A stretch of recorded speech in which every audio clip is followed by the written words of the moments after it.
in the end. It's creating what they call a shuttlecock. Tie that down. People worry about cutting off all this stuff at the end. There's absolutely no need to worry about it. As you can see, when you tie it down, it virtually disappears to nothing. Now, another little tip: when you get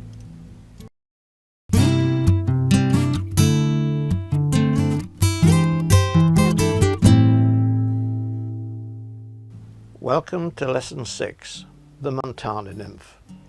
This was originally an American pattern, mainly for rivers. However, it found its way to this country in the 90s, where it has always been very popular for fishing the rivers and the still waters. Quite a simple fly to tie, and this is what you will need. Long shank, difficulty with, round and over, back through.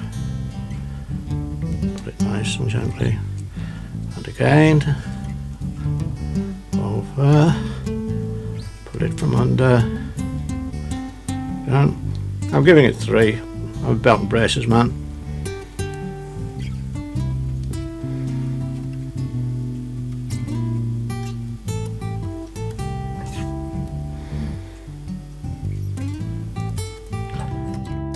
Affecting the marabou as well. Benefit of doing it with all the way along the body, you can put it on nice and tight without any worries about it spinning. Try to give yourself a little bit of room at the head to tie the wing in. Snip it off. You want your tail about an inch. And finally, the varnish and granny's hat pin. We're going to start this one off with the gold bead already in place. I've shown you on the lesson 3 how the best way of securing it. Just purely for visual purposes, we're going to do the body on this cat whisker with a red body, or over it about 3-4 times.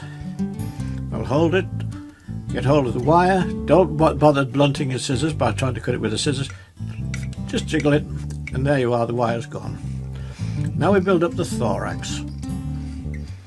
Thorax can be as big or as small as you like. I like them to be appreciable size.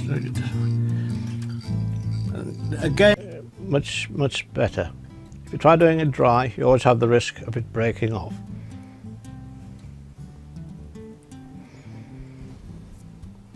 Now we're going to use the cactus chenille.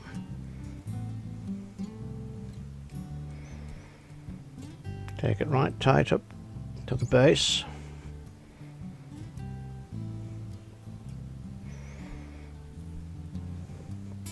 Now when we wind this on, we can put a little bit of pressure onto it because we'll want the marabou on this to be just overlapping the wing, like so. And there you have it. All it needs now is a touch of varnish. You've got one completed fly. It didn't take all that long, did it? There we are. Nice and tight. Give it a little ping just to make sure it's sound. We're going to start today with a size 10. This is because it's a bit easier to see as a size 10. You can do 10, 12s, 14s, and if you're very brave, a 16. But you find your popular sizes are 10s, 12s and 14s. Get the thread on in the normal way. Start at the beginning, at the head, work way down the hook, spit up. Whoops, I was a bit remiss, a little bit heavy-handed. These are very old silks I'm using at the moment. They're a little fragile. Another alternative is the grey partridge hackle, which is very similar, a different part of the body, but tied with a yellow body. Another very good killing pattern. And there you have your partridge in orange. All that's required is a touch of varnish on the head, but I've shown you how to do that. But just in case you've forgotten, I'll show you how to do it again. One little half hitch, and a third one. belt and braces job, this. Pull it nice and tight. If you find you get a little tuft like that, it'll come away. There you are.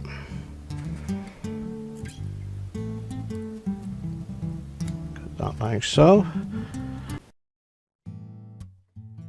Leave the front of the hook spare, because you're going to need all the space you can for tying this one off at the end.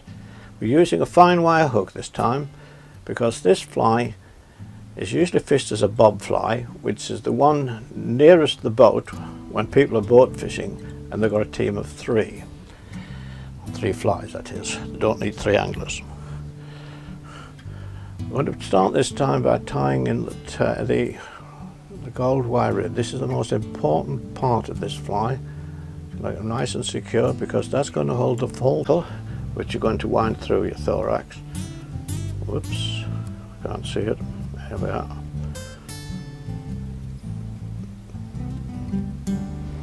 And we're going to come to the fluorescent green.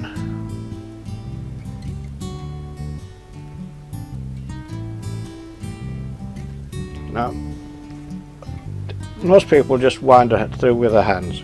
You risk soiling your chenille, and the other thing is, if you're not careful, you'll start to shred the chenille. There's the tail, tied so far down the body just to give us a little bit of bulk.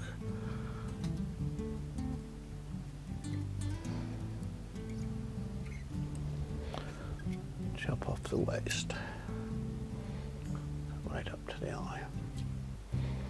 At this stage, we'll tie in our gold rib. Most people tie it in at the tail, and this, I'm tying it